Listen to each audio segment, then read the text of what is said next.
तो आज हम बात करने वाले हैं एक नए चैप्टर की, दैट इज शेयर्स। तो शेयर्स चैप्टर को हम कुछ इन 7 पार्ट्स में पढ़ेंगे। सबसे पहले हम बेसिक्स एंट्री जो होती हैं शेयर्स की उसे पढ़ेंगे। उसके बाद oversubscription, calls in arrear and calls in advance, forfeiture of shares, reissue of shares, oversubscription and forfeiture and reissue of shares and balance sheet.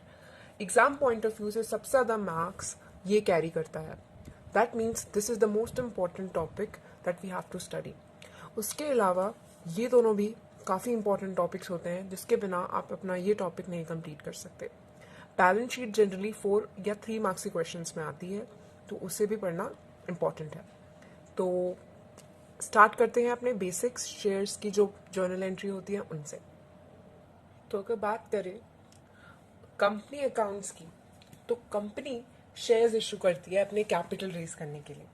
Shares टुकड़े हैं, part of capital है जो कि public को issue किए जाते हैं, generally public या अलग इंस्टीट्यूशंस या ऑर्गेनाइजेशन को। तो जब हम शेयर्स को इशू करते हैं तो हमारे पार्ट ऑफ कैपिटल बन जाता है। तो सबसे पहले हम अगर शेयर्स इशू कर रहे हैं तो हमें पैसे आते हैं, और वो पैसे कुछ हिस्सों में आते हैं, एक बार में जनरली लोग नहीं बुलवाते हैं, बिकॉज वर्किंग कैपिटल हमें पूरे थ्रू आउट बिजनेस लाइफ के लिए चाहिए रहता है। सो वो लोग जनरली पार्ट्स में बुलाते हैं। तो ये पार्ट्स होते हैं application, allotment and first call, second call and so on. तो सबसे पहला जो कॉल होता है वो एप्लीकेशन मनी होती है। Application money as form of registration type की मनी होती है, जिसमें आप पैसे देके अपना स्टेक हासिल करते हो। तो सबसे पहले आप अगर एप्लीकेशन मनी जमा करते हो तो उसकी एंट्री बनती है bank account to equity share application. तो इसके साथ जो नरेशन बनेगा वो होगा being share application money receipt. उसके बाद जो अमाउंट हमने शेयर एप्लीकेशन में रिसीव किया है वो हमारे इक्विटी शेयर कैपिटल में जाएगा। तो सबसे पहली चीज जो हमें ध्यान रखनी है कि एप्लीकेशन मनी में जो होता है सबसे पहले हमें पैसा आता है, उसके बाद वो एप्लीकेशन में जाता है। वेयरएज अगर एप्लीकेशन मनी के अलावा किसी और इंस्टॉलमेंट की हम बात करें तो उसमें क्या होता है, उसमें पहले बनती है ड्यू एंट्री। ड्यू एंट्री मतलब पहले हमें अलॉटमेंट शेयर्स को शेयर कैपिटल में डालना होता है, उसके बाद हमें बैंक से वो रिसीव होती है।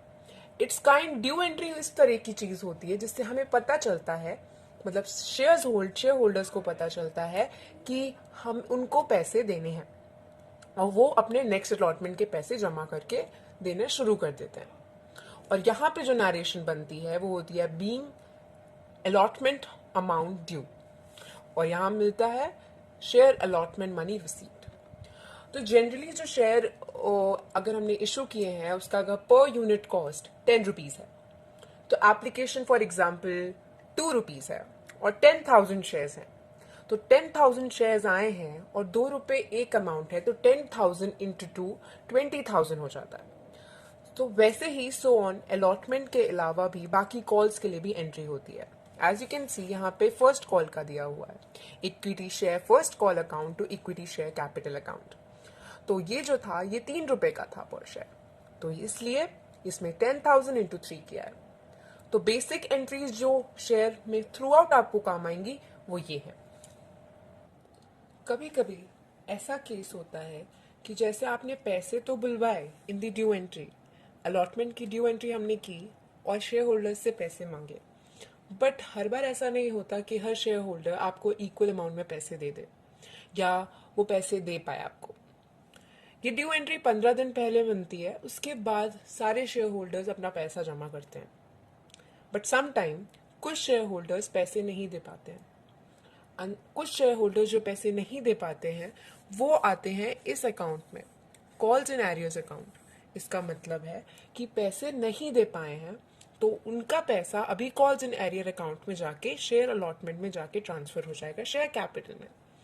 इसका मतलब है कि उनका अभी इंतजार है, जैसे कि आउटस्टैंडिंग सैलरी होता है वैसे ही शेयर अभी मिलना हमारे लिए बाकी है और हम अभी उसका वेट करेंगे। इसकी हम बना लेंगे एंट्री बीइंग अलॉटमेंट मनी और अमाउंट रिसीव्ड। और जो पैसे हमें नहीं मिले हैं वो फर्दर पेमेंट के लिए रुके हुए हैं हम उसके लिए, ठीक है। अब आते हैं कुछ ऐसे केसेस जिसमें कॉल सिनेरियो की जगह कुछ शेयर होल्डर्स अपने पैसे पहले दे देते हैं ताकि उनको उस पैसे एक्स्ट्रा देने पे कुछ इंटरेस्ट मिले। दो ये इंटरेस्ट हमारे कोर्स में नहीं है और हमें नहीं पढ़ने की ज़रूरत है, बट जनरली पीपल पैसे पहले इसलिए दे देते हैं ताकि वो लोग उससे और अर्निंग कर सकें या उनको और रिटर्न मिल सके। तो अभी केस था हमने कॉल्स इन एरियर्स का। अब हम पढ़ते हैं कॉल्स इन एडवांस का।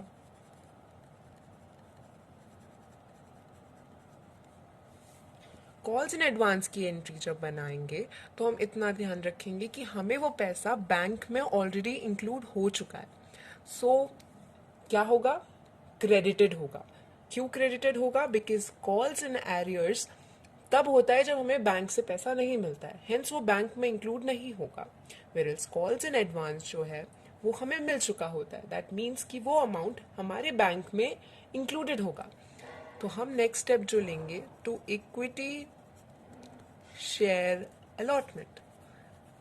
एज आई सेड कि उसने कॉल्स इन एडवांस दिया है, मतलब उसने अलॉटमेंट के आगे का पैसा दिया है। तो उसने अगर अलॉटमेंट के आगे का पैसा दिया है तो अलॉटमेंट में क्यों क्यों इंक्लूड होगा? नहीं होगा।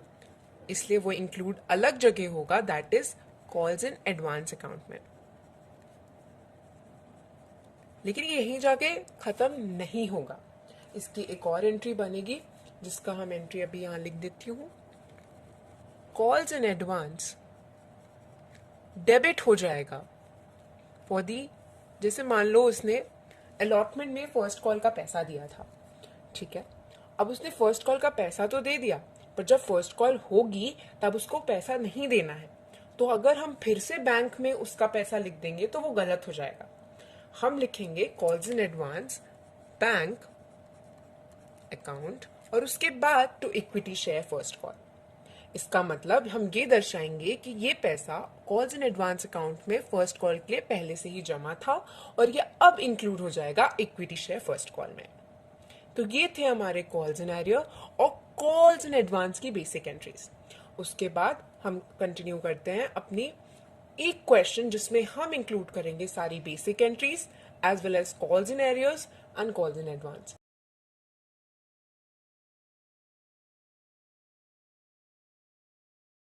तो मैंने अभी फोटो शेयर की ऑफ सनराइज लिमिटेड वाला क्वेश्चन, तो इससे रिलेटेड हम एक न्यूमेरिकल कर लेते हैं। तो यही जो फोटो थी उसको हम एक बार रीड कर देती हूँ मैं question. Sunrise limited was registered with a capital of 4 lakh rupees in shares of 100 rupees each. मतलब रुपीज 4 लाख के शेयर्स थे at the rate rupees 100 each. इसका मतलब हुआ कि कितने नंबर ऑफ शेयर्स हैं? नंबर ऑफ शेयर्स जो हैं जो वो रिलीज कर सकता है मैक्सिमम इज 4000। और ये 4000 कैसे आया? 4 lakh divided by 100, so 2 zeros will be deducted और क्या हो जाएगा? 4000, ठीक है। उसके बाद आते हैं कि देखते हैं, तो इसमें बन रही हैं 3 कॉल्स। सबसे पहला एप्लीकेशन मनी जो कि ₹25 का है। ये लिखना बहुत इंपॉर्टेंट है ताकि आप रिमेंबर रख सको कि किसका अमाउंट कितना है। अलॉटमेंट का 25 और फर्स्ट कॉल का 20 और बैलेंस मतलब जितना अमाउंट बचा 100 रुपीज बचा, कितना हुआ? 50 हो गया, 70 हो गया। अभी भी 30 अमाउंट जो है वो अभी तक बुलाया नहीं है और वो जब भी बुलाया जाएगा जब कंपनी को जरूरत होगी। अभी उसके बारे में we don't have to pay attention to it. अभी हमें क्या देखना है? All money payable on application and allotment was duly received. इसका मतलब है एप्लीकेशन और अलॉटमेंट का सारा पैसा हमें टाइम से मिला, पर एक shareholder holding 100 shares fail to pay amount due on first call में एक 100 शेयर्स को होल्ड करने वाले शेयर होल्डर ने अपने पैसे टाइम पे नहीं दिए, राइट। और another share holder holding 200 share paid them in full. और 200 शेयर होल्डर वाले एक इंसान ने पूरी अमाउंट फर्स्ट कॉल के संग ही पे कर दी। पूरी अमाउंट मतलब बैलेंस 30 रुपीज़ जो अभी कंपनी ने बुलाया नहीं है बट पहले से शेयर होल्डर ने दे दी। ठीक है, तो हम इसकी एंट्री स्टार्ट कैसे करेंगे? सबसे पहले हम जो अमाउंट रिसीव किए हैं उसको लिखेंगे, bank account to share application. हमें एप्लीकेशन मिली है करीबन 4000 शेयर्स। ठीक है, 4000 इंटू 25 बिकॉज एप्लीकेशन अमाउंट 25 रुपए की एक है, तो कितना हो जाएगा? 50,000। इतनी अमाउंट हमको एप्लीकेशन में मिली गई है।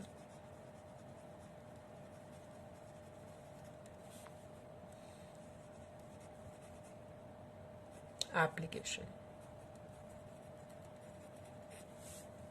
अब आते हैं हम नेक्स्ट एंट्री पे जो कि ड्यू एंट्री कहलाती है, और ड्यू एंट्री एप्लीकेशन की पहले पैसे मिलते हैं उसके बाद बनती है। ठीक है, सिर्फ एप्लीकेशन में ड्यू एंट्री बाद में बनती है, बाकी सारे कॉल्स में एंट्री पहले बनती है। उसके बाद आता है to share capital.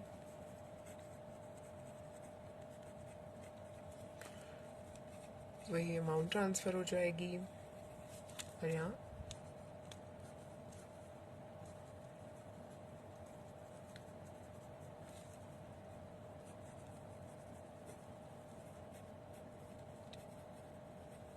Share capital में नरेशन लिखना और फॉर्मेट बिल्कुल सही बनाना बहुत इंपॉर्टेंट है हर एक मार्क्स को फेच करने के लिए। ये हर एक छोटी छोटी चीज़ हमें मार्क्स देने में हेल्प करती है और अच्छा इंप्रेशन क्रिएट करती है। उसके बाद हमारी जो सेकेंड कॉल बनी वो है अलॉटमेंट की। शेयर अलॉटमेंट मैंने क्या कहा था? सबसे पहले एप्लीकेशन बनी होती है और उसकी ड्यू एंट्री बस सेकेंड टाइम बनती है, मतलब सेकेंड स्टेज पे बनती है। बाकी सारी कॉल्स में पहले ड्यू एंट्री बनती है फिर उसके बाद पैसा आता है, बिकॉज ड्यू एंट्री के कारण ही शेयर होल्डर्स को पता चल पाता है कि उन्हें पैसा देना है। ठीक है, तो फिर से जो अलॉटमेंट का अमाउंट है वो 25 रुपए है और पूरा एप्लीकेशन और अलॉटमेंट सही तरीके से हमें रिसीव हो गया है, तो हम ये कर देंगे। आपको नरेशन भी लिखनी है, मैं अभी यहाँ नहीं लिख रही हूँ। उसके बाद आता है bank account to share allotment, क्योंकि अब ड्यू करा दी, शेयर होल्डर्स ने अब पैसे दे दिए, तो हमारी जो अमाउंट हो जाएगी वो अलॉटमेंट पे हमें मिल जाएगी। यहाँ तक तो बहुत बेसिक था और सिंपल सा था। अब आते हैं एक पॉइंट में जब उसने बोला कि एक शेयर होल्डर ने 100 रुपए नहीं, 100 शेयर्स के पैसे नहीं दिए, किसमें? फर्स्ट कॉल में, और दूसरे शेयर होल्डर ने 200 शेयर का पैसा एक बार में दे दिया। तो इसमें तो कॉल्स इन एडवांस और कॉल्स इन एरियर दोनों ही आ रहा है, तो क्या करेंगे? कुछ नहीं, हम दोनों की साथ में एंट्री बनाएंगे। सबसे पहले हम ड्यू एंट्री बनाएंगे, जैसे कि हम सारे कॉल्स की बनाते हैं। Share first call account to share capital, है ना? और 20 रुपए का शेयर है। ठीक है, 20 रुपए का शेयर है, दैट मीन्स कि 40,000 रुपए मिलेंगे इस वाले कॉल पे। ये वाली एंट्री बहुत ज़्यादा इम्पोर्टेंट है और इसको करने के दो तरीके हो सकते हैं। हम दो तरीके से ये एंट्री कर सकते हैं। सबसे पहली जिस तरीके से हम एंट्री कर सकते हैं वो है बिना कॉल्स इन एरियर अकाउंट बनाए, because calls in arrear account बनाना कंपलसरी नहीं है। तो वो इस तरीके से बनता है, bank account to share first call, due entry के बाद ये एंट्री क्यों बनेगी? क्योंकि हमें पैसा मिल रहा है। और कॉल्स इन एडवांस इसलिए बनेगा बिकॉज फर्स्ट कॉल में वो पैसा क्यों जाएगा जो हमें फर्स्ट कॉल में इंक्लूड ही नहीं करना है। उस आदमी ने फर्स्ट कॉल के आगे का पैसा दे दिया है, इसलिए यहाँ पे अगर हम देखें तो 2000 में से 100 शेयर हमें नहीं मिले, तो बैंक में वो 100 रुपये नहीं, 100 शेयर्स नहीं जाएंगे। और फर्स्ट कॉल का अमाउंट 200 है, सॉरी 20 रुपये, और वही 200 जो शेयर्स हैं जो हमें एक्स्ट्रा मिल गए हैं वो भी बैंक में जाएंगे, तो 200 इंटू 30, तो ये अमाउंट जाएगी हमारी इधर, जो कि है 44,000।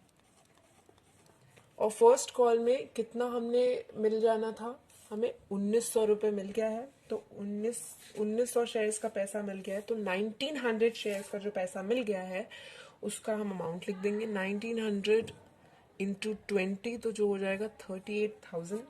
और जो कॉल्स इन एडवांस है वो है 30 इंटू 200, बिकॉज 200 शेयर ने एक्स्ट्रा पैसे बस दिए हैं। तो ये एंट्री हो जाएगी। बट अगर आप चाहते हो, या फॉर सेक ऑफ कन्वीनियंस, और या तो अगर क्वेश्चन में लिखा है कि कॉल्स इन एरियर अकाउंट बनाना है, तो एक और तरीका है, बैंक अकाउंट। अब बैंक में वो पैसा तो जाएगा नहीं जो मिला नहीं है, तो उसके लिए एक अलग अकाउंट बनाना पड़ेगा जिसका पैसा हमें नहीं मिला, वो है कॉल्स इन एरियर अकाउंट। और टू शेयर फर्स्ट कॉल,